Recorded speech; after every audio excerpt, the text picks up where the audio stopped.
ओम नमः शिवाय। दोस्तों राधे राधे।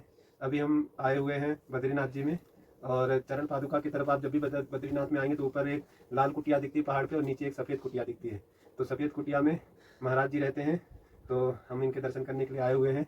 और यहाँ पर पहुँचना बहुत ही कठिन है, पूरा ऐसे खड़ी चढ़ाई है और पूरा घास पकड़ करके आना पड़ता है, कोई रास्ता नहीं है। फिर भी महाराज जी यहाँ पे कैसे रहते हैं, इतनी कठिन परिस्थिति में कैसे तपस्या करते हैं, तो सब इनका अनुभव लेंगे। और यहाँ पर इन्होंने कैसे इतने ऊपर पहाड़ी के ऊपर ऐसे बढ़िया कुटिया बना लिया, कैसे क्या क्या इनको दिक्कत का सामना करना पड़ा या क्या क्या अनुभव हुए कि यहाँ पे इनको तपस्या करने में, सब जानकारी लेंगे। तो महाराज जी से हरिओम महाराज जी।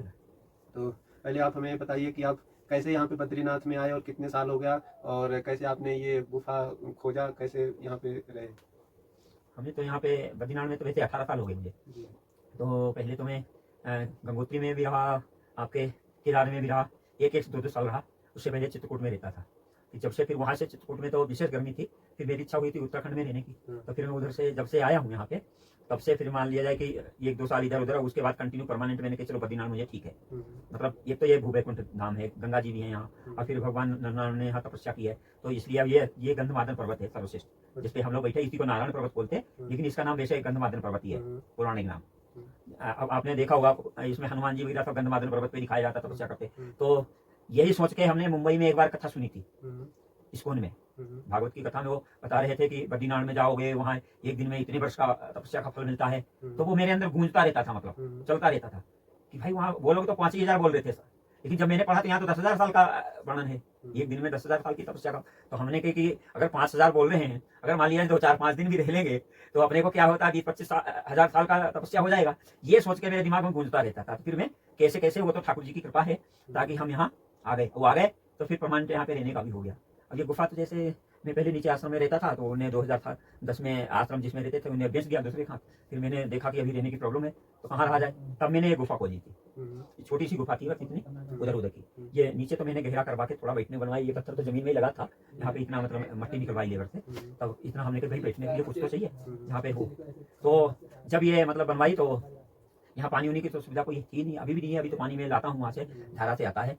तो ये है कि हाँ शांति है, बढ़िया आराम से अपना ध्यान करो, जब करो, पूजा पाठ करो, कोई आता नहीं, कोई डिस्टर्ब नहीं है, कोई टेंशन मतलब नहीं है। रात में जगो चाहे दिन में करो, कोई ये नहीं बोल सकता है कि मतलब अभी क्या कर रहे हो। नहीं तो आश्रम में बड़ी समस्या होती है, क्योंकि भोजन बाद में महात्मा सो जाते हैं या विश्राम करते हैं उनको, या थोड़ा देर रेस्ट है, और उस समय या रात को तुम लाइट जलाओगे तो प्रॉब्लम है। सामने वाला कोई कहता है तुम्हारी लाइट जल रही थी, तुम्हारे कमरे कितने समय क्या कर रहे थे। भाई भाई क्या कर रहे हैं, महात्मा कब जब कर रहा है, कब पाठ कर रहा है, भाई वो तो उसका टाइम टेबल वो अपने हिसाब से चलेगा। तो ये हमने देखा कि ये ठीक है ना, यहाँ कोई लाइट का चक्कर है ना पानी का चक्कर है, अब प्रकृति है, सोलर की लाइट है। ये तो हमारी 6 महीने जलती रहती, बंद नहीं होती है, और बाद बाकी पानी आता है तो उससे अपना चल रहा है। तो जैसे जैसे हमने सुना है कि बद्रीनाथ में कई संतों को बहुत अलग अलग अनुभव होते हैं, बहुत अलग अलग दिव्य दर्शन होते हैं। तो आपको भी कुछ ऐसा हुआ, कुछ अनुभव हुआ? अनुभव तो होते हैं। देखो यहाँ पे क्या है, जब एकांत में रहो तो अनुभव होते हैं। पहले से तो बहुत अनुभव होते थे मुझे। मतलब मैं शुरू में नीचे रहता था, तभी यहाँ पे देवता मुझे, मतलब मेरा नियम था पहले 3 बजे डेली उठने का। चाहे 12 बजे सोएंगे, 11:30 बजे सोएं, लेकिन मैं 3 बजे उठता ही हूँ। तो मतलब देवता आ जाते हैं, जैसे कि अब यहाँ कोई रहता नहीं है। जब यहाँ दिन में कोई नहीं आता तो कौन आके मुझे बुलाएगा, लेकिन फिर भी क्या करेंगे, आवाज दे देंगे सामने, सीताराम चलो उठ जाओ, समय हो गया। तो ऐसा मतलब मेरे पास पहले आश्रम में होता था। यहाँ पे भी कभी कभी कभी आप बाहर निकल करके नहीं देखे कौन आवाज दे रहा है? बाहर होता ही नहीं है यहाँ कोई, क्योंकि तुम्हें यहाँ कोई रहता ही नहीं है। आप किसी दिन बाहर निकल करके देखे होते? नहीं, बाहर निकल के तो नहीं, मैं तो विश्राम करता रहता हूँ, तभी कोई आवाज देता है, चला जाता है। अब यहाँ तो दिन में ही कोई नहीं आता है, तो रात में कौन आएगा, कोई नहीं देता है। तो ऐसा आवाज, पहले मैं नीचे आश्रम में रहता था तो वहाँ भी ऐसा था, खिड़की से ही आवाज देता। अब आवाज देता पता भी नहीं चलता भाई कौन आदमी है, क्योंकि जब देखता तो कोई है ही नहीं। कितनी बार फिर वो लॉकडाउन में 2013 में आपदा हो गई, सब भाग गए नीचे। तब तो इतनी तेज आके लोग चिल्लाते थे कि लोग तो हमसे बोल रहे अरे महाराज तुम यहाँ अकेले पड़े हो, कोई आएगा कुछ वोज कर देगा, मार देगा, कुछ। अरे हमने कहा यहाँ बाबा जी के पास कोई है ही नहीं, मार क्या देगा। तो तभी ऐसे ही आवाज आती थी। तो मतलब जब सुनसान होता है तभी आवाजें आती हैं ऐसी। अब अभी भीड़ बढ़ेगी, कोई आवाज नहीं आएगी। फिर तो आप ध्यान में बैठे हुए, ध्यान में ऐसा होता है कई बार कि लगा कि अभी यहाँ पे कोई साधु महात्मा आ गया, लंबा जटा वाला आ गया, प्रकट हो गया, या कभी ठाकुर जी का कोई आप जैसे विग्रह का चिंतन कर रहे हो, तो इस तरीके के अनुभव होते हैं। बाद बाकी तो सुबह शाम रात्रि में यहाँ पे ज्योति से जो सिद्ध महापुरुष चलते हैं, वो अग्नि स्वरूप चलते हैं, उन्हीं के ज्यादा दर्शन होते हैं। जो तारा ऐसे चलता हुआ, हाँ, वो तारा तो छोटा होता है, एक अग्नि होती है, जैसे कि कितने बड़ी अग्नि रहती है? अग्नि देखो, अग्नि तो कई तरीके के हैं, जैसे 20 फीट की हो गई, 20 फीट की भी 20 नहीं, मतलब 20 नहीं 30 फीट की भी लगा लो। इतना देखें आप, 30 फीट की अग्नि ऐसे एकदम जैसे ऐसे जले तो चली गई, लपट तो बहुत लंबी निकलती है ना जब अग्नि जलती है, अच्छा, तो वो तो 10-20 फीट की क्या ज्यादा ही होती होगी कहाँ से निकलती है, कहाँ जाती पहाड़ पे। अब वो चल देगी, अभी जलेगी एकदम ऐसे, एकदम प्रकट होगी तो लगेगा अरे भाई बहुत तेज, जैसे पेट्रोल में आग लगाओ तो एकदम 10-20 फीट लंबा जाता है, हाँ। तो ऐसा मतलब खूब लंबा जाएगा। तो पहाड़ से निकल करके ऊपर जाता है। हाँ ऊपर जाएगा, फिर धीरे धीरे छोटा हो जाएगा, अच्छा, फिर छोटा होकर वो चला जाएगा, फिर वो इतना बड़ा गोल रह जाएगा, हैं, और वहां लगेगा कि 20 फीट से चला रहा था। तो हाँ, ऐसा हमने बहुत देखा, और बाद बाकी इतने इतने बड़े, हाँ। इतने बड़े वो छोटे वाले नहीं जो स्पीड से चलते हैं, नहीं, एक वो तो ग्रामीण एक क्षेत्र में ऐसे चलते हैं। ऐसे ऐसे वो बहुत सारे तारे घूमते रहते हैं, घूमते रहते हैं। बहुत सारे तारे जो घूमते हैं, जैसे नर पर्वत है, नारायण पर्वत पे जाना किसी को, हाँ, तो वो वहां से चलेगा इधर से वहां जाएगा, कोई उर्वशी पर्वत से इधर से चलेगा, कोई इधर माना की तरफ चला जाएगा, हाँ, ठीक है। और उधर से कोई चलेगा तो वो और आगे उधर जाएगा, जैसे कि हेमकुंड साइड। तो ऐसे अब हम पहले मतलब 4 बजे 3 बजे बाहर जाके निकलते, तो एक नहीं एक साथ 10-10 20-20 को देखता था, मतलब कोई इधर से इधर जा रहा, कोई इधर से इधर जा रहा, कोई इधर से इधर जा रहा। अब वो सब मतलब 3 बजे के बाद 4 बजे तक, 4:30 बजे तक आपको ये दिखाई देगा, 3 5 से बजे। 4:30 बजे तक। हाँ रोज दिखते हैं वो, अच्छा, अभी भी दिखते हैं। अभी भी दिखते हैं। और जो बड़ी बड़ी अग्नि होती हैं वो हर समय नहीं, कभी कभी। वो तो जैसे अभी ये नीलकंठ पर्वत है नहीं, ये उर्वशी पर्वत है ना, हाँ, उर्वशी पर्वत के उधर को नीलकंठ पर्वत से थोड़ा पहले, हाँ, वहां से जैसे कोई सिद्ध देवता हो जो भी है, वहां से चला प्रकट हुआ, सीधे उधर चला जाएगा, एकदम लंबा उठेगा। अच्छा, अब ये छोटा नहीं है वो, ऐसे अग्नि अभी अग्नि लगा दो आप, जैसे होली वगैरह में लगती है अग्नि तो बहुत लंबी जाती है, हाँ, ऐसा चलता है, ऐसा उठेगा और ऐसा जाएगा। तो ये चीजें देखी मैंने बहुत यहाँ पे, अच्छा, ये चीज मैंने पुष्कर में देखी है। पुष्कर में एक बार पुष्कर में मैं सुबह सुबह 3:30-4 बजे उठ के छत के ऊपर बैठे थे। सर्दियों में हम जाते हैं तो पुष्कर भी जाते हैं कभी कभी। कार्तिक का महीना, कार्तिक के बाद में जो महीना आता है ना दिवाली के बाद में, तो उस समय थोड़ा कोहरा था वहाँ पे, और बैठ के ऊपर देखा तो वहाँ पे अभी जो एक गायत्री मंदिर है, एक सावित्री मंदिर है, एक उधर है एक इधर है। तो हमारे जो जो ब्रह्मा जी का मंदिर है उसके बैक साइड में है, वो शायद गायत्री जी का है, और एक सामने वाला सावित्री जी का, जो सामने वाला है ब्रह्मा जी के मंदिर के सामने वाला, उधर वाला मंदिर, उसमें से ज्योति उठी। मैं उधर ही देख रहा था, देख क्या रहा था, मैं तो संध्या में बैठा था जब कर रहा था, तो हमने देखा कि एक वहां से मंदिर के शिखर से, जहाँ पे मतलब कलश होता है, वहां से एक ज्योति निकली एकदम बहुत लंबी 20-30 फीट की। और फिर वो क्या हुआ, वो ज्योति, मैंने कहा किसने आग लगा दी, आगे नहीं लगी, फिर वो धीरे धीरे ऐसे ऐसे चल दी इधर की ओर। तो वो सरोवर है ना, सरोवर पार करके वो उधर काफी दूर चली गई। अब वो फिर जितनी दूर जा रही है उतनी छोटी दिख रही है, पर वो इतनी छोटी नहीं हुई, वो कम से कम 10 फीट तो मेरे को लंबा, वो बहुत दूर चला गया होगा, 10-12 फीट तो जब भी दिख रहा था। तो वहां से मैंने देखा कि मतलब वहां पे भी, तो फिर मैं दूसरे दिन वहां मॉर्निंग में उठ के दर्शन करने भी गया, क्योंकि मैंने भाई जो शक्ति इतनी विशाल है जो हम देख रहे हैं सेम, अब ये तो मैं किसी से थोड़ी, ये पुराने में लिखी हुई कथा नहीं है ना, किसी से मैं सुन रहा हूँ, जो मेरे नेत्र देख रहे हैं उसका अनुभव है। फिर मैं सुबह होते ही वहां से प्रसाद पाकर सीधे वहीं गया दोपहरी में, उस मंदिर में गए, फिर वहां। लेकिन ये बात मैंने किसी को वहां पे किससे पूछते कि आपका किसको अनुभव होता है, ये तो सबको थोड़ी अनुभव हुआ होगा। तो फिर वहां से आए, तो इस तरीके का मैंने यहाँ भी देखा वहां भी देखा। और जो ज्योति वाले इतने इतने बड़े जो अग्नि चलती है गोल, इतना मोटा होगा तारा, वो कभी तो वह बंद हो जाएगा, कभी फिर खुल जाएगा, और बहुत स्पीड से नहीं जाता, वो आराम से चलता है, आराम से, मतलब जैसे हम लोग चलते हैं इसी गति से चलते हैं वो लोग। तो ये जैसे पहाड़ों पे, ये गुफा में रहने पे, ऐसे देखने में तो लगता है कि संत महात्मा लोग गुफा में निवास करते हैं, तपस्या करते हैं। तो ये तपस्या करने में क्या दिक्कतें आती हैं यहाँ पे, जैसे निवास में, जैसे मैंने देखा यहाँ सीधी खड़ी चढ़ाई है, तो आप लोगों को क्या यहाँ पे दिक्कत आती है, ऐसा सब चीज़ों की? देखो हमें चढ़ाई में कुछ नहीं है, वो तो कभी कोई विशेष कोई अगर तबीयत किसी खराब होता वो है, कोई दिक्कत होती होगी, बाद बाकी मुझे कोई नहीं। मैं देखो यहाँ से मैं 10 मिनट में मंदिर, 8 मिनट में मंदिर में पहुंच जाता हूँ। मैं चलता हूँ थोड़ा स्पीड से, जब उतर के जाता हूँ तो 8 से 10 मिनट में सीधा पार चढ़ जाता हूँ, मतलब उतर के इतना भाग के पहुंच जाऊंगा। और जब उधर से आऊंगा तो हमें 20 से 30 मिनट लगेंगे, मतलब यहाँ आने में, क्योंकि तब आराम से आता हूँ। या कोई सामान भी होता है उस समय, जैसे सब्जी या कुछ 2-4-5 किलो या आटा कुछ लेके आ रहे हैं, तो तब थोड़ा सा रेस्ट लेके, क्योंकि सांस फूलती है तो आराम से आना पड़ता है। बाद बाकी कोई हमें ये प्रॉब्लम नहीं, खाली पानी की थोड़ी प्रॉब्लम होती है। तो पानी की प्रॉब्लम तो ये इस साल तो पानी अभी सूख गया है, उसमें धारा कम आई, बर्फ कम गिरी है, नहीं तो वहाँ तो हम लोगों का क्या है, पानी पाइप पड़ा है, आराम से आता रहता है, और कोई हमें वो है नहीं, यहाँ पे कोई आता नहीं है, इसलिए डिस्टर्ब होता नहीं है। अपना राशन लाओ, अपना खाओ, आराम से रहो, और कोई डर वो है नहीं। तो मतलब जैसे नया साधक रहे, उसके भजन के लिए बद्रीनाथ कैसा है आपके हिसाब से? बद्रीनाथ तो कोई नया हो या कोई पुराना हो, उसके लिए बद्रीनाथ तो सर्वश्रेष्ठ है ही। बस यह है कि हमें अपने आप को कैसे मैनेज करना है, मतलब उसको लेके, क्योंकि हमें दूसरे का नहीं देखना है कि सामने वाला क्या कर रहा है, इसके पास ये फैसिलिटी है, ये है, या ये भजन करता है या नहीं, काली खा के सोता ही है, हमें क्या लेना देना भाई। जो जैसा कर रहा है उसको फल मिलेगा। हम अगर भजन करेंगे तो हमें फल मिलेगा, देवता हमसे प्रसन्न होंगे, भगवान प्रसन्न होंगे, दर्शन देंगे। और कोई आदमी नहीं कर रहा है तो उसको नहीं होगा, क्योंकि ये तो सही बात, सीधी सी बात है। जैसे बच्चा पढ़ने जाता है स्कूल में, तो जरूरी नहीं कि उसमें 100 स्टूडेंट है तो 100 के 100% आएंगे। अरे कोई 30% पे रह जाता है, फेल हो जाता है, कोई 90 पे जाता है, कोई 95, कोई 99 भी ले जाता है, कोई 85 पे जाता है। जो 90 से ऊपर हो जाता है वो उसको लोग कहते हैं नौकरी ढूंढनी नहीं पड़ती, नौकरी उसको ढूंढती है।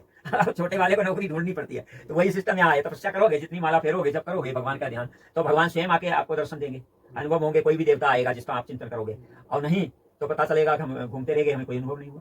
और देवता तो सभी प्रत्यक्ष हैं। देखो मैं बता रहा हूँ कि देवता क्या, भगवान ही प्रत्यक्ष है। अगर भगवान को ही आप सच्चे मन से चाहो तो भगवान आपके पास यहीं आ जाएंगे। मतलब जहां आप रह रहे हो वहीं आएंगे। जरूरी नहीं कि हम कहाँ ढूंढेंगे, भगवान यहीं रहते हैं, मंदिर में ही रहते हैं या चोटी पे रहते हैं। ये तो हमारा भाव है कि भगवान नारायण वहां है, जो हम बोलेंगे वो प्रार्थना सुनते हैं वो। तो उस तरीके से तो ऐसे ही हम तो यही कहते हैं कि जहां भी आप बैठे हो एकांत में, अरे हम ये नहीं बोलते। मैं तो मुंबई में रहता था, मुंबई में भगवान के दर्शन हो जाते हैं, मुंबई जैसे शहर में। अब कोई अगर बोले कि मुंबई में कैसे हो जाते हैं, पहाड़ में रहते हैं, नहीं होते हैं, ये भाव है। जिसको देखा जाता है कि आप कहीं भी हो, आप लीन हो, मतलब आपका चिंतन चल रहा, 24 घंटे आपको चिंतन चल रहा है। किसी आपके सबसे सीधी सी बात, एक उदाहरण है, आपकी किसी से लड़ाई होगी बहुत तगड़ी, आप उसको भुला ही नहीं सकते हो। आप सोओगे, जब करोगे, मतलब भोजन पा रहे हो, खा रहे हो, पी रहे हो, किसी से बात कर रहे हो, तब भी दिमाग मस्तिष्क में उसी आदमी का चल रहा है, उसने मुझे ऐसा बोला, मुझे उसने ऐसे बोला। ये चिंतन उसका जब चल रहा है, इसी तरीके का चिंतन हमें भगवान का चलना चाहिए। हम सो रहे, खा पी रहे, कोई काम कर रहे, हम कहीं जा रहे हैं, ट्रेवलिंग में है, कुछ भी है, लेकिन हमारे मस्तिष्क में हर समय यही होना चाहिए, वो भगवान का ऐसा विग्रह, ऐसा स्वरूप, ऐसा कपड़ा, ऐसा मुकुट, ऐसा, मतलब ये चिंतन तुम्हारे दिमाग में अंदर अंदर चल रहा है, हृदय में। तो तुमको क्या है कि तुमको जरूरी नहीं कि कंदरा में ही जाके बैठो या एकांत में बैठो जाके, जहां ये चिंतन चल रहा है वहीं पे भगवान है। क्योंकि भगवान उसी समय, क्योंकि आपको क्या है कि वो टूट नहीं रहा। हम तो ये कहते हैं जैसे किसी से बुराई हो गई, उसका चिंतन चल रहा है, उसी तरीके से भगवान का चिंतन चलना चाहिए। तो भगवान का चिंतन चलेगा तो भगवान स्वयं आपके पास आएंगे, और नहीं तो हम तो ढूंढते रह जाएंगे और पता चलेगा लोग क्या कहते हैं, भगवान तो कहीं है नहीं। और हम तो ये कहते हैं कि भगवान ऐसी जगह नहीं है जहां नहीं है। हनुमान जी हो, चाहे भगवान हो, या दुर्गा शक्तियां हो, जहां बुलाओ वहीं आ जाते हैं। स्टेशन पे आ जाते हैं, स्टेशन पे भी लोगों को भगवान के मतलब ऐसे अनुभव दर्शन हो जाते हैं। जैसे आप हरिद्वार आए, स्टेशन पे उतरे, अब बताइए वहां कौन सा आप चिंतन कर रहे हो, कौन सा क्या कर रहे हो। अगर कोई देवता आपको वहीं आके बात करने लगे कि मैं तुमसे ऐसे आया मिलने देखने, तो आप अब ये बात बताओगे तो कोई मानेगा? हमें तो नहीं लग रहा भारत में 140 करोड़ लोग हैं, कोई मानेगा? एक भी नहीं मानेगा, कहेगा पागल है और मूर्खता की बात कर रहा है। लेकिन स्टेशन के ऊपर भी दर्शन हो जाते हैं देवताओं। अब वो देवता स्वयं बोलते हैं, अरे बेटे तेरा तो मैं इंतजार कर रहा हूँ, तू तो यहाँ आ जा। अब वो क्या, अब किसी से पूछा जाके, हमें तो नहीं लग रहा कोई मानेगा, लेकिन ऐसा अनुभव है, होता है। कहीं भी हो सकता है, कहीं पे भी आप चाहे कहीं भी सो रहे हो, जग रहे हो, लेकिन हर आदमी को नहीं होता, वो हर समय नहीं होता है। ये क्या होता है, यही मानसिकता, यही चिंतन है। इसी से ही हमारा मतलब ऊपर वाले से, जैसे सिग्नल है मोबाइल में, तो सिग्नल यहाँ पे टावर पकड़ रहा है तो चल रहा है मोबाइल, और यही अगर टूट जाएगा, आप दूर चले जाओ तो नहीं कैच करेगा। तो इसी तरीके से उसमें भी क्या होता है कि हमें कैच करना है, मतलब हमारा दिमाग वहां रहना चाहिए। हम यहाँ बैठे भोजन पा रहे, खा रहे, चाहे हम कितने बड़े शहर में रह रहे, लेकिन हमारा चिंतन भगवान में लीन होना चाहिए। भगवान ऐसे कथा का नहीं, लोग कहते हैं भगवान, एक चोर था, कोई बोल रहा है कि उसको किसी कथाकार ने बोल दिया कि वो भगवान कृष्ण इतना सोना चांदी हीरा पहनते हैं, तो उसने सोचा डाकू ने, अरे छोटा सा लड़का इतना पहनता है, तो ऐसे लड़के तो क्या है, अपने तो डाकू है, उसको बच्चे को तो कोई मिनट में हम निकाल लाएंगे। तो उसने पूछा, बाद में कथा का बंद हुई तो कथाकार से पूछा, भाई कहाँ है रहता, कहीं वृंदावन चले जाओ वहीं पे मिलेगा। अरे उसने सीधे चल दिया वृंदावन। अब वृंदावन आया, देखा कहीं कहाँ मिलेगा, गाय चरा रहा होगा, और ऐसे ऐसे करके उसका चिंतन वही चल रहा था। उसका ये चिंतन चल रहा था, बस ऐसे वस्त्र पहने हैं, इतना छोटा है। अब भगवान उसको मिल गए, बताओ डाकू को मिल गए, क्योंकि उसका चिंतन क्या है, उसके मस्तिष्क में वो बेशक चोरी करने आया था, आभूषण लेने आया था, लेकिन उसके दिमाग में तो यही चल रहा था कि मैं ऐसे आदमी से मिलूंगा जो जिसका ऐसा स्वरूप है। इसलिए हम लोग स्वरूप का चिंतन करते हैं ज्यादा। और जैसे कई लोग आते हैं हिमालय में सिद्ध पुरुषों को ढूंढने के लिए, सिद्ध पुरुषों के दर्शन करने के लिए, तो आपके नज़र में क्या अभी भी जैसे पुराने समय के 300 साल, 200 साल, 500 साल के लोगों को महाअवतार बाबा दिखते हैं, या और भी संत महापुरुष जो हैं, तो अभी भी आपके हैं कोई ऐसा कुछ, कोई मिला कि जो बहुत सारा सालों से जीवित हो, या ऐसा कुछ दिव्य पुरुष हो, ऐसा कुछ जिसको ढूंढने के लिए लोग हिमालय आते हैं? अब ऐसा देखो, अभी तक हमें तो इसके बारे में, मुझे तो ऐसा नहीं हुआ कि मैंने चिंतन किया, मैं झूठ क्यों बोलूं, क्योंकि मैं किसी महात्मा का चिंतन नहीं करता हूँ कि मतलब वो महात्मा मुझे मिले। अब भाई हमने उसका स्वरूप ही नहीं देखा, तो हम उसका चिंतन कैसे करेंगे? एक स्वरूप होता है, या तो हम कथा में सुने, जैसे हम लोग कथा में पौराणिक सुने, व्यास जी ऐसे थे, या विश्वामित्र जी ऐसे थे, वशिष्ठ जी ऐसे थे, गौतम ऋषि ऐसे थे, यात्री जी ऐसे थे, तो उनका चिंतन चलता है, वो ऐसे तपस्या कर रहे थे, उनका एक स्वरूप होता है वहां पे बना, उनके कथा होती है, तो उसको जब हम चिंतन करेंगे तब हमें उनके अनुभव हो सकते हैं, उनका दर्शन हो सकता है। लेकिन अब जो अभी के हैं, इनका तो मैंने सुना भी नहीं है। क्यों, मैंने देखे हैं 1-2 महात्मा, लेकिन वो कौन महात्मा थे ये मुझे नहीं पता है। कि एक बार मेरे यहाँ पे आया, जैसे मैं हवन कर रहा हूँ या हवन कुंड पे, तो यहाँ पे हवन कर रहा था, एकदम मेरा मतलब हवन करने के बाद में मैं थोड़ा सा ध्यान में बैठा हुआ था, तो मुझे लग रहा था कि एक महात्मा यहाँ प्रकट हो गया, लंबी लंबी चटाई, बढ़िया सा महात्मा आया, एकदम दर्शनी। तो हमने सोचा कि मैं सो रहा हूँ या जग रहा हूँ, भाई मैं तो हवन पे कुंड पे बैठा हूँ, तो सीधी सी बात, हम सो तो रहे नहीं है। मैंने देखा, उसको देखा, जैसे जब तक देखा, अब वो थोड़ी देर बाद ही अदृश्य हो गया। मैंने कहा ये तो जैसे नॉर्मल जैसे आप लोग आए इस तरीके से नहीं आया, वो एकदम वहीं पर प्रकट हो गया था। अच्छा। तो मैंने देखा कि यहाँ प्रकट हो गया, इसी उस समय वो वाला कमरा नहीं था, यही गेट था खाली। तो मैंने कहा वो अभी आया होगा बाहर से, लेकिन बाहर से नहीं आया था, वो यहीं से प्रकट हुआ, यहीं से गायब हो गया। अच्छा। फिर मैंने देखा ऐसा कैसे हो गया। हम्म। तो ऐसा कई बार होता है, लेकिन मैं नहीं जानता था कौन महात्मा है, कहाँ से आया वो। लेकिन हमें ये जैसे महाअवतार बाबा हैं, ये जो हैं इस तरीके का मैंने ना चिंतन किया, ना ही कभी मैंने उनके दर्शन किए। और भी बहुत सिद्ध देखो यहाँ हजारों होंगे, लेकिन हमें नहीं। अब देखो जो महात्मा रह रहे इन्हीं में कितने सिद्ध होंगे, लेकिन हमें उसके मस्तिष्क से थोड़ी लिखा कि ये सिद्ध ही है। तो ये है, ये लोग तो जो घूमने वाले हैं वो लोग तो उस तरीके के वीडियो देखते हैं, उनको इस तरीके का, लेकिन हमारा वो ऐसा सिस्टम नहीं है। हमारा सिस्टम केवल है कि भगवान नारायण, नर नारायण है। तो नर नारायण का चिंतन करके, जैसे मैं राम जी का उपासक हूँ, तो मैं राम जी का नेत्र बंद करते ही हमारे सामने धनुष बाण वाले राम, लक्ष्मण, जानकी माता ये सब आ जाएंगे, हनुमान जी आ जाएंगे। तो उनका जब हमारे चिंतन नेत्रों में जैसे बंद किए तो मस्तिष्क में उनकी दृष्टि पहुंच रही। उस समय हम ये नहीं देख रहे दीवार है, उस समय हम ये देख रहे हैं कि भगवान राम का विग्रह सामने खड़ा हुआ है। और उनके चिंतन में जब हम रहेंगे, तो जब हम उनका चिंतन विशेष करेंगे तो हमें उन्हीं के दर्शन होंगे। लगेगा कि वो दीवार नहीं है, इसी दीवार में ही भगवान बन गए। मतलब ये पत्थर में अगर छोटे में देखो तो इसी में लगेगा कि यही धनुष है, यही बाण है, यही सब कुछ है। ऐसा कितने बार होता है मेरे साथ। मैं यहीं पे बैठता हूँ, अब मैं यहीं पे बैठे बैठे यहीं पे लगता है वो कनक बिहारी जो अयोध्या में है, कनक भवन में बैठे हुए ठाकुर जी, मुकुट और जानकी माता, तो वो इसी दीवार में इसमें कई बार तो इस गेट में, मतलब इसी में दिखते हैं कि लगता है कि इसी पत्थर में वो ठाकुर जी बैठे हैं। मतलब ये पत्थर नहीं दिखता उसमें, ये ऐसा होता है। क्योंकि उसमें क्या होता है, हमारा चिंतन उनमें है। तो हमारी दृष्टि में ये नहीं है कि हम कहाँ बैठे हैं, बद्रीनाथ में है या हम कनक भवन में हैं। तो हमें ऐसा लग रहा है कि हम कनक भवन में हैं और सामने कौन है, सीताराम जी हैं। तो ऐसा जब हम भूल जाते हैं और ऐसा ही हमारा चिंतन होता है, तो ये दीवार ही भगवान बन जाता है। तो ये ऐसा बहुत बार होता है। तो यहाँ पे आपकी क्या दिनचर्या रहती है, ऐसे शॉर्ट में बताइए, क्या करते हैं दिन भर? हमारा तो जैसे कि मैं सुबह जैसे 3 साढ़े 3 बजे में उठ गया, 4 बजे, फिर मैं पानी थोड़ा सा गर्म करता हूँ, पानी पीता हूँ और थोड़ा पानी गर्म करता हूँ नहाने के लिए। तो उतनी देर 15-20 मिनट लगते हैं, या 30 मिनट, मतलब 25 मिनट लगते होंगे गर्म करने में। फिर उसके बाद में नित्य कर्म करके स्नान करके आता हूँ, थोड़ा सा योगासन भी करता हूँ और उसके बाद में अपने तिलक उलक करके जब तक पूजा पाठ में बैठ जाता हूँ। तो पहले हम जप करते हैं और उसी समय ध्यान भी करते हैं। जब ध्यान करने के बाद में 6:30 मतलब 7 बजे के बाद, 7:30 बजे या 7 बजे या 8 बजे फिर ठाकुर जी को उठाता हूँ। तो फिर ठाकुर जी को उठाने में, क्योंकि अगर पहले उठा दूंगा मैं भगवान को तो हमारा जप नहीं हो पाता है, क्यों कोई आ गया, फिर वो मस्तिष्क में दूसरी बातें आने लगती हैं। इसलिए हम सबसे पहले हमारा एक ही काम है कि ध्यान और जप करने के बाद ही फिर मैं 1 घंटा 2 घंटा जो लगते हैं, उसके बाद में ठाकुर जी को उठा के फिर 2-2.5 घंटा में ठाकुर जी की सेवा में नहलाना मिलाना, आरती पूजा हो गई। फिर उसके बाद में हवन करता हूँ। पहले हवन यहाँ पे इसलिए नहीं करता हूँ सुबह, क्योंकि सुबह बहुत ठंडी होती है उठने से, तो 0 टेम्परेचर रहता है या माइनस रहता है। तो माइनस टेम्परेचर में क्या है, वहाँ बहुत ठंडी है, तो एकदम अचानक बैठता हूँ, तो ठंड में विशेष वो नहीं है। फिर हवन में दिमाग लगता है, फिर वो ध्यान नहीं हो पाता है, जब मतलब डिस्टर्ब हो जाता है। तो लास्ट में करता हूँ हवन। बेशक मैं 10 बजे करूँ, 10:30 बजे करूँ, कोई बात नहीं है, लेकिन जब हम इधर से निवृत्त हो जाते हैं तब करता हूँ, क्योंकि हमें 10 बजे हमसे जप नहीं होता है। 9 बजे के बाद जप होगा ही नहीं, कैसे होगा, क्योंकि वो एक क्रिया है, वो सुबह की है, वो नहीं। हवन भी सुबह का ही है, ठाकुर सेवा भी सुबह का है। तो लेकिन हम क्या करते हैं, जब सुबह होता है और उसके बाद में भगवान की सेवा करता हूँ। क्योंकि भगवान की सेवा क्या है, वो अगर हम लेट भी करेंगे तभी उनको नहलाना धुलाना, उनको तिलक स्वरूप करना चलेगा। और उसके बाद देवताओं का पवाना, तो देवताओं का पवाना उस समय हमें तो मंत्र उच्चारण करके आहुति देनी है, वो हम उससे भी बाद में करेंगे तो चलता है। क्योंकि भाई यहाँ से चले गए, पहले जप करो। विधान भी यही बताया गया कि आपने जैसे 10,000 जप किया तो उसका दशांश आपको हवन करना। तो पहले हवन थोड़ी करोगे, पहले जप करोगे तभी उसका दशांश हवन करोगे। तो वही क्रम से हम चलते हैं, लास्ट में हवन करते हैं। फिर जब हवन उवन होता है उसके बाद में अपने राम फ्री होते हैं, तब बाल भोग करते हैं। बाल भोग हमारा 11-12 बजे होता है, 12:30 बजे होता है, कभी 11 बजे होता है, तो वो होता है। फिर उसके बाद भोजन तो 2-3 बजे होता है। आज तो वो महात्मा भी आते हैं चरण पादुका के, तो उन्हीं ने बनाया, क्योंकि हम तो अपने पूजा पाठ में लग रहे थे। तो वो आए, उन्होंने सब्जी बनाई और रोटी सब्जी। तो अब उनको हमने क्या किया कि हवन किया, हम तो हवन में लगे रहे, भोग लगाया। मैंने उनको बोला महाराज आप तो पालो, मैं तो बाद में पालूंगा। तो वो पाके जल्दी निकल गए। फिर उसके बाद में हमने पा लिया। आप लोग आए, उस समय हम प्रसाद पाके ही बैठे थे, तो हम सोच रहे थे कि आप आएंगे। फिर उस समय आपका फोन आया, तो मैंने कहा चलो ठीक है देखता हूँ। तो जो नए साधक क्या बोले, तो जो नए लड़के आज के समय में क्या है कि तुरंत आना चाहते हैं संन्यास की तरफ या साधु बनने की तरफ। कुछ भी घर पे प्रॉब्लम हो या ऐसा कुछ हुआ, थोड़ा सा मन में थोड़ा सा ऐसा उठा तो आना चाहते हैं, बद्रीनाथ चलो या केदारनाथ चलो या हिमालय चलो। तो उनको क्या आप बोलना चाहते हो, कितना सहज है या सरल है या कितना कठिन है साधु बनना, साधु जीवन, या क्या आप उनको बोलना चाहेंगे? देखो उनके लिए तो यही बात है कि साधु जीवन बहुत कठिन है, सरल नहीं है। वो लोग तो इसलिए आते होंगे या तो कि चलो यहाँ पे बड़ा काम धाम है, ये है, या नौकरी नहीं है, कुछ नहीं है, चलो महात्मा बन जाएंगे, भोजन खाने को, तो ये लोग में आ जाते हैं। तो वो उनका वैराग्य नहीं है। वैराग्य तो जब होता है जब हम बहुत ज्यादा हमारे अंदर, मतलब आपके पास धन भी है, सब कुछ है, नौकरी भी है, फिर आपको वैराग्य हो जाएगा। अरे नहीं भगवान का, अरे भाई मेरा जन्म किस लिए हुआ था, कि भगवान को प्राप्त करने के लिए। मेरा कर्म ये नहीं है कि मेरे पास गाड़ी बंगला यशस्वी होना चाहिए, यही सब कुछ है, ये नहीं है।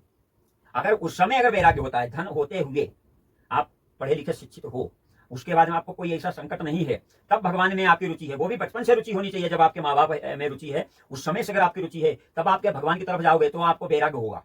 और अगर हम किसी कारणवश आएंगे कि चलो नौकरी नहीं मिली, या हमने पढ़ाई तो कर ली, अब ये सोच रहे हैं यहाँ ये समस्या है, बड़ा नौकरी करना पड़ता, महात्मा लोग फ्री बैठे बैठे खाते रहते हैं, इनको लोग दान देते हैं, ये अगर सोच के वो आ जाते हैं तो ये उनका मार्ग नहीं है। इससे उनको पथभ्रष्ट हो जाएंगे, क्योंकि जब उनके पास थोड़ा सा धन ऐश्वर्य आएगा तो अहंकार हो जाएगा, और ये अहंकार हो जाएगा तो फिर वे भोग विलास में ही लग जाएंगे। तो इसलिए उनका पतन हो सकता है कभी भी।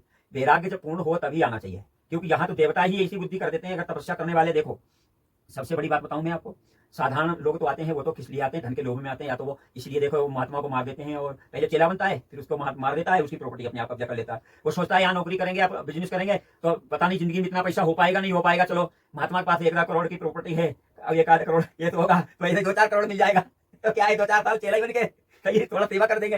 तो वो ये लोभ में आता है, तो उसका तो पतन पहले से ही निश्चित है कि उसका मार्ग नहीं है। वो रियल में आया था चोरी करने, दूसरे का धन हड़पने के लिए, तो इसलिए वो मतलब ढोंगी बाबा बन गया। तो उसके अंदर वैराग्य नहीं है। जो रियल में वैराग्य है वो इन चीजों से परे रहेगा, उसको कोई मतलब नहीं है। उसको तो कोई ना खरीद सकता है, ना ही किसी के लोभे में जा सकता है, ना ही उसके लिए कोई बड़ा आदमी है, ना ही कोई छोटा आदमी है। क्योंकि उसके लिए केवल एक ही रास्ता है कि हमें भगवान का प्राप्ति करना है, तो भगवान का ही चिंतन यशस्वी करना चाहिए। हमें जो मिल गया, ये नहीं कि हमें इनके यहाँ बहुत अच्छा भोजन बनता है, इनके यहाँ, अरे भाई जो हमें मिल गया, देखो अगर दाल चावल भी मिल गया तो हमने पेट भर के खा लिया, भाई पेट भर गया अपना, जय श्री राम। उसके बाद में हमें विश्राम करना है, विश्राम करो, भजन करना है, भजन करो, लेकिन सच्चे दिल से करो, छल कपट नहीं होना चाहिए। या ये नहीं होना चाहिए कि हमें इस आदमी को संकट देना है इसलिए हम भजन करने आए। वो लोगों के दुश्मन होते हैं, तो वो कहते हैं तंत्र विद्या सीख लेंगे तो तंत्र विद्या करके इसको मार देंगे। ये सब मूर्ख लोगों का काम है।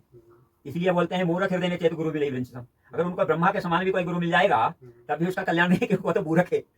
ये क्या होता है, महात्मा बनना चाहिए जब उसका कोई दुश्मन नहीं हो इस पृथ्वी पे, सब समान है उसके लिए। ना तो कोई ये भी नहीं होना चाहिए कि आप सन्यासी हो, मैं वैरागी हूँ, ये उदासी है, ये नाथ है, ये भी नहीं होना। ये भी अगर है तभी आप पतन के ही रास्ते में हो। क्यों? कि आपको अंदर अभी अमुक अमुक चल रहा है ना, भेद बुद्धि है। भेद बुद्धि क्या मतलब? भाई आप ही मनुष्य हो, हम भी मनुष्य हैं, ये भी मनुष्य हैं। आपको क्या पता आपके कौन से पूर्व जन्म के संस्कार हैं, आपको जिस देवता में रुचि है आप उसका चिंतन कर रहे हो, आप उसके लिए उसका भेष धारण कर लिया, आप अन्य संन्यास ले लिया। मेरे अंदर कौन सा चिंतन चल रहा, क्या पता मैं कहाँ जन्म लिया हूँ मैं, और फिर मेरे माँ बाप का अंदर कौन सा संस्कार था, और मेरे किसी देवता में रुचि है, उसी देवता के रुचि के अनुसार मैं बन गया। तो ये क्या होता है, ये पूर्व जन्म के संस्कार से होता है। तो इसमें हम अगर कोई महात्मा अगर किसी से द्वेष करता है तो वो पूर्ण महात्मा नहीं है, मूर्ख है। क्योंकि उसके अंदर वैराग्य हुआ ही नहीं है। वो सोचे कि मैं बड़ा हूँ, ये छोटा है। ये तो क्या होता है, पूर्व जन्म में देखते हो कितने जन्म लगते हैं। अरे शिव जी क्या कहते हैं, नारद जी जैसे पतन हो गया। नारद जी जा रहे थे तो नारद जी ने वो राजा की कन्या देखी, उसका हस्तरेखा देखी, तो उनकी इच्छा चली कि मैं तो शादी कर लूँ इससे, क्योंकि जो इसको इसके साथ विवाह करेगा वो तो विश्व विजयी है, सर्वश्रेष्ठ है, उसको तो कोई जीत ही नहीं सकता, तो अमर है, अजर अमर है। अब ये बुद्धि नारद जी के अंदर कैसे आ गई? भाई भगवान की माया है, उसमें बुद्धि हरण हो गई, तो उन्होंने सोचा कि हम भी शादी करके बच्चे पैदा करेंगे, बढ़िया रहेंगे, सब दुनिया भर के लोग। तो जब नारद जी की बुद्धि ऐसी हो सकती है, बड़े बड़े ऋषि मुनि की हो गई, कितने बार विश्वामित्र की हो गई, और कितने और ऋषि हुए हैं जिनका मतलब ऐसा भोग बुद्धि गई, कितने का पतन हो गया, कितने अपने आप को संभाल ले गए। तो जैसे नारद जी का हुआ तो भगवान ने संभाल लिया। तो ऐसा होता है, अभी भी होता है महात्माओं के साथ। इसलिए हमें ये भी उंगली नहीं उठानी चाहिए कि उसके पास ऐसा, या तो उसके प्रारब्ध में लिखा है, या फिर देवराजेंद्र वगैरह जैसा कोई देवता सोच रहा है कि इसकी इच्छा हमारे स्वर्ग को। हम तो हाथ जोड़ के बोलते हैं देवताओं से, संपूर्ण देवताओं से, हे देवताओं हमें आपकी सृष्टि का कुछ भी नहीं चाहिए असली मतलब। या तो हम मरे, अगर हमारा कल्याण नहीं हो तो पृथ्वी पर पुनर्जन्म हो मनुष्य में, या फिर मरने के बाद भगवान के वैकुंठ जाएं। हमारे स्वर्ग से कोई लेन देन नहीं, ना हमें आपका स्वर्ग का बेहतरी चाहिए। इसलिए बिगड़ बाजा मत डालो। अगर कोई डालेगा तो ये आपकी गलती है, क्योंकि हमें आपके स्वर्ग से कोई लेना देना। आपके स्वर्ग में क्या है, कितनी अप्सराएं हैं, कितना है, भगवान को जो देना होगा यहाँ देंगे, और नहीं देना होगा तो नहीं देंगे। या तो सीधे वैकुंठ जाएंगे राम जी के बाद, या तो फिर पृथ्वी पे पुनर्जन्म लेके फिर जब करेंगे। तो हमारा तो यही सिद्धांत है, मतलब बीच वाला हमें कुछ नहीं चाहिए। तो इस तरीके से हमारा भाव रहता है, हम तो इसी तरीके से रहेगा यहाँ पे। इसलिए ना हमें कोई टेंशन रहती है, हम यहाँ जाएं घूमने, चाहे उधर घूमने, तीर्थ यात्रा करें, कोई नहीं है कि हमें कुछ कोई देगा, मान सम्मान करेगा। अरे कितने लोग गाली दे देते हैं, अरे भाई उसके दिमाग में क्या चल रहा था, उसने मेरे अंदर क्या देखा तो उसने गाली दे दी। किसी के अंदर बड़ा अच्छा उसके दिमाग में चल रहा है, उसके संस्कार अच्छे थे, उसने मुझे बहुत सम्मान कर दिया। तो अब हम दोनों के विपरीत में देख रहे हैं, तो हमारे अंदर राग द्वेष आएगा। लेकिन इसको हम आता है सामने से अटैक करेगा मेरे ऊपर, लेकिन मैं थोड़ी देर के लिए उसको देख के साइड हो जाता हूँ। क्यों? कि सोचता हूँ ये भी ठाकुर जी की कोई ना कोई लीला चल रही है। भाई चाहे कोई स्त्री की हो, चाहे किसी धन की हो, चाहे किसी की हो, ये सब लीलाएं होती हैं भगवान की अक्सर। नहीं तो आपको देवता अभी भी प्रत्यक्ष में दर्शन देने आते हैं। ये बता रहा हूँ। तो यानी ये है कि जो वैराग्य से जो भी नए लोग जुड़ रहे हैं इधर, अगर उनके अंदर वैराग्य है तो देवता भी मदद करेंगे, स्थान भी करेंगे। मदद करता है। और अगर ऐसे ही पत्नी से परेशान होकर के, घर से परेशान होकर के या किसी समाज से परेशान होकर के साधु बनेंगे तो वो कहीं ना कहीं फिर से फंस जाएंगे। फिर फंसेंगे और फिर वो उदंडता ही करेंगे, क्योंकि वो साधुओं से भी उदंडता कर सकते हैं, क्योंकि उसके अंदर अहंकार आ जाएगा, उसको वैराग्य का पता ही नहीं है। भाई उसने शास्त्र अध्ययन नहीं किया, उसने इतना कथा भी नहीं सुना है ताकि उसके अंदर मतलब वैराग्य पूर्ण रूप से हो जाए, क्योंकि त्याग वो कर ही नहीं सकता है। त्याग कैसे करेगा? वो किसी लोभ में ही बन गया बाबा जी। किसी का आश्रम देख के, अरे महात्माओं के पास तो गाड़ी बंगला बड़े हैं, बहुत महात्मा देखते हैं, लोग पब्लिक देखती है कि कुंभ के महीने में वहां पे जो कुंभ लगता है तो पब्लिक देखती है, अरे महात्मा सिंहासन पे बैठा जा रहा, बढ़िया गाड़ियां हैं, यहाँ तो बड़े मजे हैं, भंडारा खूब चल रहा चकाचक। वो कहाँ से आ रहा है उसको नहीं मतलब, पर वो देख तो रहा है यार, फ्री में आ रहा है। मैं तो नौकरी करता हूँ, 8 घंटे 12 घंटे ड्यूटी करता हूँ, तो बड़ी मुश्किल से रहने को खाने को मिलता है। तो ऐसा अगर सोच के अगर वो आया है तो उसकी डामाडोल नाव है, कभी भी हो सकती है। ज्यादातर लोग क्या है आजकल, जैसे जो चमत्कार के चक्कर में आते हैं, जैसे कि सुने हो ज्यादातर लोग, एक आदमी बहुत सारा नाम सुना होगा, ज्ञानगंज, उसके चमत्कार के चक्कर में आते हैं कि महाअवतार बाबा दिख जाएंगे। अगर मान लो वहां पे पहुंच भी जाते हैं तो क्या करेंगे वहां पे जाकर के? वही नहीं दिखेंगे ही नहीं, देखो क्योंकि उसकी भोग बुद्धि है ना। वो अगर महाअवतार बाबा पहले दिखेंगे नहीं, अगर किसी को दिख भी गए, देखो हम एक बार बताएं, महाअवतार बाबा की तो मैं बता नहीं सकता हूँ, लेकिन मैं ये बता रहा हूँ हनुमान जी की। अगर आपको देवता मिल गए, जैसे हनुमान जी आपके सामने आ गए, तो आपके अंदर जितनी भी लिस्ट बनी रखी है कि मैं ये अगर देवता मिल जाएंगे, मैं ये मांगूंगा, मुझे ये चाहिए वो चाहिए, सारी लिस्ट आपकी फेल हो जाएगी और आपका बुद्धि काम नहीं करेगा। आप उस समय ऐसे हो गए हैं जैसे कि स्तंभन कर दिया है, आपकी वाणी से ही नहीं निकलेगा। मैं सामने की बता रहा हूँ, जैसे सामने से हनुमान जी आ रहे हो और मैं इधर से जा रहा हूँ, पहले तो बुद्धि में ये चलेगा ये असली हनुमान जी है या नकली हनुमान जी है, मतलब तर्क वितर्क आ गया। तर्क वितर्क से क्या होगा कि आप सम्मान नहीं उतना कर सकते, आप प्रणाम तो करोगे लेकिन भय से कि है या नहीं है। तो और जैसा हम चिंतन किए रहेंगे वैसा ही स्वरूप आएगा कि पैंट शर्ट पहन करके हनुमान जाएंगे। पैंट शर्ट पहन के कैसे आएंगे? तो हनुमान जी तो हनुमान जी ही स्वरूप में आएंगे। फिर नकली कैसे वो दिखेगा कि नकली? असली यही शक्ति है उनकी, ये उनकी शक्ति है। उस समय आपकी लिस्ट नहीं चलेगी कि मैं जब हनुमान जी, जो लोग लिस्ट नहीं बनाते हैं कि जब हमें हनुमान जी दिख जाएंगे तो मैं पहले ये क्वेश्चन करूंगा, फिर ये करूंगा, फिर ये बोलूंगा, फिर मुझे ये दे दो, ये लिस्ट आपकी वहां डिलीट हो जाएगी, आपके मस्तिष्क से वो लिस्ट निकल जाएगी और आपके अंदर ये तर्क आ जाएगा कि ये कहीं नकली तो नहीं है, ये असली, मतलब ये उनका पावर है। आप तो वैसे ही जैसे हम फोटो में देखे हैं, फोटो में देखे वैसे ही गदा होगा, हाथ में उनके कड़े, पैर में कड़े होंगे, मुकुट बहुत विशाल होगा और सुंदर विशाल भुजाएं होंगी और खूब मोटे तगड़े दिखेंगे, 10 फीट के दिखाई देंगे होंगे आपको, 15 फीट के, और सामने से आते हुए दिखाई देंगे, लेकिन आप बोल ही नहीं सकते हो आपके अंदर, क्योंकि ये तो पावर है, यही तो पावर है उनका, क्योंकि हम भोग बुद्धि वाले मनुष्य हैं, हम उस समय कुछ नहीं बोल सकते। ये तो वो लोग बोलते हैं जो ऐसा बोलता है कि मैं इतनी लिस्ट लग, मैं तो चैलेंज करके कह सकता हूँ कि कोई लिस्ट नहीं चलती वहां पे, उस समय उसका मस्तिष्क काम नहीं करता, क्योंकि उनका इतना पावर होता है, उस पावर से वो आदमी एकदम कुछ नहीं रह जाता उसके अंदर। तो वो यही शक्ति होती है किसी भी देवता की। अगर दुर्गा जी का आ जाए, कितने लोग तो भय से मर जाते हैं, नॉर्मल आदमी, क्योंकि उसका शरीर सामने वाले को देख के एकदम उसकी आंखें ऐसी रह जाती हैं, कुछ मांग नहीं पाता है। या तो उतना तुम्हारा तप हो, जब आपका तप है तो थोड़ा सा कंट्रोल करोगे भगवान की कृपा से, नहीं तो मांगना फेल। जैसे लोग बोल देते, जैसे धीरेन्द्र शास्त्री या कोई भी जैसे बोलते नहीं कि हनुमान जी ऐसे आ जाएंगे वो, तो अब वो लोग कैसे बोलते हैं या उनकी समस्या है, लेकिन मैं जरूर बोल रहा हूँ, मैंने 95 से हनुमान जी का दर्शन किया, मतलब मैं 94 से वृंदावन में रहा हूँ, और 95-94 में मैं लगा लो, मैं 92 में व्रत करता था, मैं छोटे से ही व्रत करता हूँ हनुमान जी का, और 92 मतलब 94-95 में हनुमान जी ने मुझे दर्शन दिए। अब लगा लो उस समय हम उस समय क्या मांगते हैं, हनुमान जी ने मुझे ऐसा बोला है, आज वो बात मैं अगर वीडियो पे बोलूंगा तो जो देखेगा वो मुझे गाली देगा पहले 20, और हंसेगा जरूर है, कहेगा ये महात्मा नहीं डुप्लीकेट ही हो सकता, क्योंकि सबसे पहले हनुमान जी ने मुझे ये की, देखो हनुमान जी से हमने जैसे कुछ मांगने की इच्छा हुई, मैं सो रहा था, मुझे दर्शन दिया सोते हुए, तो मैंने देखा मेरे कमरे में जैसे कमरा है, कोई आदमी आया सफेद वस्त्र पहन के घुस गया। अरे मैंने कौन घुस गया भाई? चोर घुस गया। तो मेरा मंदिर था ऐसे, इधर देखा मैंने तो उधर मुझे दिखाई दिया एक आदमी। अरे मैंने कहा गेट तो मैंने बंद किया था, लेकिन आदमी कैसे घुस गया? फिर मैंने देखा अरे लगता है ये तो है, फिर वो निकलने लगे उड़ने लगे। अरे उड़ने में हाँ मैं मतलब लेटा था, मतलब मैं उठ गया, आँख बंद किया, मैं उठ भी गया था, मैं देख भी रहा हूँ। और फिर मैंने कहा यार चोर है, देखा गेट बंद है, छोटे से आया, देखा यहाँ पे भी है, यहाँ पे भी है, तो फिर देखे उड़ने लगे, अरे उड़ने लगे, अरे हमने हनुमान जी होंगे। तो हनुमान जी मैंने बोला रुको रुको, हमें भी ले चलो, तो ले चलो। तो अब उनसे क्या क्या, नहीं तुम्हें ले चलने नहीं है, तो ऐसे आया था। तो हमने देखो दर्शन, दो ही मूर्ति है, वार्तालाप मैं बोल रहा हूँ, जैसे मैं बोल रहा हूँ, ये सपना नहीं है, मैं बैठा हूँ, मैं बोल रहा हूँ उनको कि मुझे ले चलो, लेकिन उन्होंने ऐसा नहीं किया। अब उन्होंने क्या बोला मुझसे, उस समय मैं छोटा था, अब मेरी क्या बुद्धि थी, उनको तो सब कुछ पता है। हनुमान जी ने बोला कि तुम जो चाहो मैं सब तुमको दे सकता हूँ, केवल यह कि स्त्री छोड़ के शादी नहीं कर सकते तुम। अरे हमने तो शादी नहीं कर सकता हूँ मैं, तो फिर तो जाओ, मुझे कुछ नहीं चाहिए, क्योंकि मेरे को तो बुद्धि नहीं थी भाई, मैं छोटा था, पहली बार तो घर से निकल के आया था, अब मेरा तो कोई प्लान ही नहीं था कि मैं बाबा जी बन ही जाऊंगा, घूमने ऐसे हो जाता है। तो आया, तो ये बात जब उन्होंने बोली तो हमें वो बात अभी भी मुझे मेरे दिमाग में वही समझ कर रहती है हमेशा कि हनुमान जी तुमने क्यों बोला था ऐसे भाई कि तुम ऐसा नहीं कर सकते, ये दे दूंगा अब दो। अब मेरे को गुस्सा आता है तो मैं सीधे हनुमान जी को वही सुनाता हूँ, अब क्या हुआ तुम्हारा कि ये दे दूंगा, दे दूंगा, अब तो मैं गुफा में रहता हूँ। अभी तक तो मैंने पानी कहा कि भाई मैं तो जैसा जब था वैसा ही अभी हूँ। अब उन्होंने तो मना किया ना, वो कहा मना किया, लेकिन वो बोल रहे थे मैं लोग बोलते नहीं कि ये गाड़ी बंगला ये सबके पास बड़े बड़े आश्रम है, तो आपको चाहिए। तो नहीं मतलब देखो पहले कि हनुमान जी ने बोला था कि जो बोलो, और उसके बाद आज तक हनुमान जी ने अपनी इच्छा से मुझे कुछ नहीं दिया, बस खाली बाबा जी बना दिया। यहाँ यहाँ हनुमान जी लाए। सपने में एक दिन मैं चिंतन बहुत कर रहा था, उसमें मैं चित्रकूट में था चाहे मुंबई में था, ये मेरे को अभी ध्यान नहीं आ रहा। तो क्या हुआ कि मेरे सपने में हनुमान जी आगे आगे चल रहे, पीछे से मुझे ले लिया कि चलो चल दिए। अब आया तो मैं इधर से उड़ते हुए आ रहे थे, हम भी उड़ते हुए आ रहे। अब क्या हुआ, यही चट्टान में इधर पहाड़ में हम टकरा के मेरे ये घुटने में लग गई चोट क्यों मैं नीचे उड़ रहा था, हनुमान जी ऊंचे उड़ रहे थे। अब वो चोट जब मेरे घुटने में लग गई, मैं गिर पड़ा। तो हनुमान जी ने क्या हुआ, अरे भाई चोट लग गई है, थोड़ा रुक जाओ। तो हनुमान जी सीधे इधर उड़ते चले गए। फिर बाद में मैं भी गया, ढूंढता रहा हनुमान जी को, इसी पहाड़ में घुस गए। तो ये इतना ऊंचा पर्वत है, मैंने उसी ने पर्वत को देखा था, ये नारायण पर्वत कितना ऊंचा इसकी चोटी है लास्ट। अब आज तक मैं ऊपर नहीं गया हूँ, मतलब मैं इंद्र सभा के ऊपर नहीं गया, कभी जाता भी नहीं हूँ। देखिए ये उस समय देखा था जब मैं बद्रीनाथ में नहीं रहता था, तब मैं आया था उधर से ऐसे मुझे। तब उस समय आपने गुफा देख लिया था? गुफा नहीं, मैं तो गिर गया था इधर टकरा के। इसी गुफा में?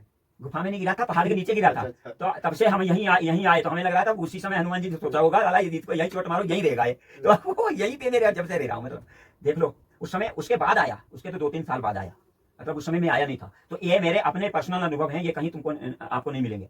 और जो मैं बोल रहा हूँ इसको कोई देवता फेल भी नहीं कर सकता, क्योंकि मेरा आपस का चर्चा हुआ हनुमान जी से, वो चर्चा है, ये कोई वो नहीं है पूरा। हम तो कह रहे हैं कि कोई सभी महात्मा हमें गाली दे, तभी मेरा क्या कर लेंगे भाई, मैं तो डरता नहीं, क्योंकि ये तो हनुमान जी ने बोला। लेकिन अब तुम्हारा पावर हो तो जाओ अपने देवता से पूछो मैं सच बोल रहा हूँ या झूठ बोल रहा हूँ। लोग बोलते नहीं कि हम बता देंगे कि ये कैसा है, तो ये भी तो वो दिखा सकते हैं कि ये आदमी जो बोल रहा है हनुमान जी से मिला हुआ है या नहीं मिला हुआ। या तुमने हनुमान जी के दर्शन किए तो पूछो जाके, हम तो नहीं बुलाएंगे हनुमान जी, हम तो हनुमान जी की हनुमान चालीसा भी रोज नहीं पढ़ता। तो अगली बार अगर हनुमान जी आए तो कुछ ऐसा, जैसे कई बार मैंने देखा है कि किसी को गंगा जी पात्र दे देते हैं, उसमें से कुछ भी निकालते रहो, देते रहो, खत्म नहीं होता। नहीं देने वाले महाकंजूस आदमी हनुमान जी इतना कंजूस आदमी नहीं देखा मैंने। अरे यही हमारे चोट लग गई थी, यहीं पे एक बार दर्शन हुए, कुछ नहीं दिया बस वो चोट अंगूठा में लगी थी, वो अंगूठा सही हो गया उसके बाद। पर ये है हम बीमार उमार नहीं होते जैसे, मतलब मुझे ऐसा रोग शोक नहीं आता है कि जैसे लोगों को बुखार आ गया या कुछ हो गया, ऐसा कुछ नहीं जब से होता है। उससे पहले मैं बीमार हो जाता था, तो जब से ये अंगूठे का भी दर्द गया, पूरा ऑपरेशन किया अंगूठे का उससे। लेकिन क्या है, आप कहोगे हमें ये गुफा दी हमें बस रहने के लिए इतने रहो आराम से तुम। अब ये है, तो ये मत सोचो कि हनुमान जी दे देंगे, ये देते नहीं है, खाली ध्यान रखते हैं जब गुस्सा आएगा तभी आएंगे, ऐसे नहीं आएंगे। ऐसे तुम रोज हनुमान चालीसा पढ़ते रहो, नहीं आएंगे, उनको पता है। और हनुमान चालीसा ज्यादा हम पढ़ेंगे तो मेरे ऊपर डांट और पड़ेगी। ऐसा भी हमारे साथ हुआ है, हमारे ऊपर डांट पड़ी है, तुम हनुमान जी को क्यों परेशान करते हो। इसलिए मैंने बंद कर दिया। मैं तो हनुमान चालीसा कभी इच्छा हुई पढ़ लिया, नहीं इच्छा हुई नहीं पढ़ता, मैं रोज नहीं पढ़ता हूँ, झूठ क्यों बोलूं। तो दोस्तों आप लोगों ने सुना महाराज जी को, राम शरण दास जी महाराज जी हैं। और कई लोगों को इनकी बातें नहीं भी सही लगेंगी, झूठ भी लगेंगी, लेकिन मेरा ये मानना है कि भक्ति मार्ग से आप चलो, अगर आपकी भावना है तो भावना हर चीज़ प्रकट कर सकती है, उसमें कुछ भी सही गलत नहीं लगता है। बाकी जिसका ज्ञान मार्ग है या जिसका योग मार्ग है, तो सबका अलग अलग मार्ग का अलग अलग अनुभव हो सकता है। तो इनका भक्ति मार्ग है, तो इन्होंने जो भी अपने अनुभव बताए, अपने इष्ट के अनुभव बताए, तो ये सही है। और अपनी भावना ही तो भगवान को प्रकट करती है, हमारी जैसी भावना रहती है वही प्रकट होता है। बाकी कोई सही बोला या गलत बोला उसका हृदय जानेगा या वो जानेगा, जो भी है। बस ये है कि इतना हमको मानना चाहिए, अगर हम सच्चे हृदय से भगवान की तरफ चलेंगे तो हमारा वो जरूर मार्ग प्रशस्त करेंगे, आगे बढ़ाएंगे हमें। और जो भी नए साधक, जो भी मुझे भी कई बार फोन करते रहते हैं कि मुझे कोई ऐसे महात्मा बताओ जिनसे हम मिल सकें या जिनसे हम मार्गदर्शन ले सकें। तो पहले जो भी नए साधक तो नहीं बोलेंगे, जो भी नए युवा लोग इधर आना चाहते हैं, इस मार्ग पर, आध्यात्म के मार्ग पर आना चाहते हैं, तो पहले उनको खुद से ही अपने आप से प्रश्न करना चाहिए कि हमारा क्या भावना है, किधर हमें जाना है। वो खुद ही अपने को अपना जितना पता रहता है उतना किसी को नहीं पता रहता कि हम ज्ञान मार्ग की तरफ चल सकते हैं, भक्ति मार्ग की तरफ चल सकते हैं। तो जैसा आपका मार्ग हो, आप आइए, एक बार भ्रमण करिए। हिमालय में बहुत सारे ऐसे दिव्य संत अभी भी गुफाओं में और कंदराओं में या ढूंढने से मिल जाएंगे। बस आप सच्चे हृदय से चलिए। कोई ऐसा नहीं कि घर पे कुछ परेशानी हो गई तो चल दिए बाबा जी बनने, ऐसा नहीं है। आप सच्चे हृदय से भगवान की तलाश में निकलेंगे तो आपको संत भी मिलेंगे और भगवान भी मिलेंगे। आप अगर नकली होकर के चलेंगे वहां से तो आपको सब नकली ही मिलेंगे और लूटने वाले ही मिलेंगे, तब आप वापस परेशान होकर के वापस घर पे चले जाएंगे। तो यह संत महात्माओं का ये तपस्या स्थली है। अब महाराज जी ने बहुत सारे अनुभव बताए। अगर आप कभी बद्रीनाथ आए तो मैं बोलूँगा तो आप आओ यहाँ पे दर्शन करने के लिए, लेकिन सारे लोग तो नहीं पहुँच पाएंगे। जिस तरीके से इनकी कुटिया जहाँ पर स्थित है, तो बहुत बिरले लोग ही अगर प्रयास करेंगे तो यहाँ पर पहुँच पाएंगे। तो बाकी लोग यहीं वीडियो में दर्शन कर लीजिए। और ठीक है, ठीक महाराज जी, बहुत बहुत धन्यवाद, आपने इतने सारे अनुभव बताए। जय श्री